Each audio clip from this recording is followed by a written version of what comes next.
Hello, habari ya kwako mtazamaji wa Mafia TV. Matumaini yangu bwana uko poa. Asante sana kama ndio kwa mara ya kwanza unatufuatilia. Usisahau kusubscribe, kulike, kucomment, kushare kwa ajili ya kuendelea kupata update mbalimbali ambazo sitakuwa tunakuwekea hapa ndani ya Mafia TV.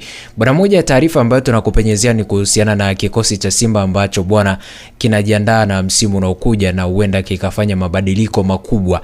Na hii ni taarifa ambayo tunayo kuhusiana na kikosi cha Simba ambacho bwana hivi sasa kinaendelea na maboresho katika maeneo yao ya uchezaji uwanjani.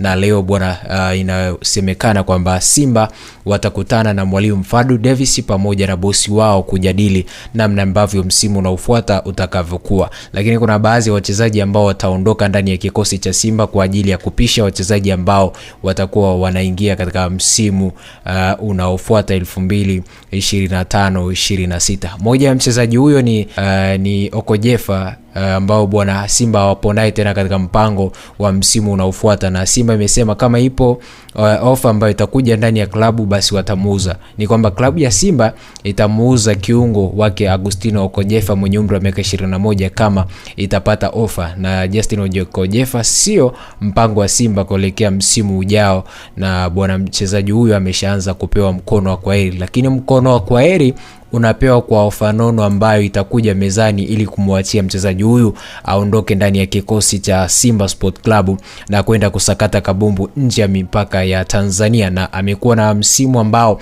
haukuwa bora katika ligi yetu ya hapa nyumbani, na tangu anunuliwe na kikosi cha Simba hajawa na mwenendo mzuri chini ya kocha Fadlu Davis. Pengine basi timu nyingine ambayo imeona huduma yake na wanaamini ni mchezaji ambao wanamhitaji, basi wamepewa milango iko wazi kwa ajili ya kumwachia mchezaji huyu. Simba wako wao tayari kumwachia mchezaji kwa timu yoyote, hata kama ni Young Africans, basi wao wapo tayari kwa ajili ya kumwachia mchezaji huyu kuondoka ndani ya kikosi cha Simba Sport Club. Usisahau kusubscribe, kulike, kucomment, kushare kwa ajili ya kuendelea kupata update mbalimbali ambazo tutakuwa nakuwekea hapa ndani ya Mafia TV.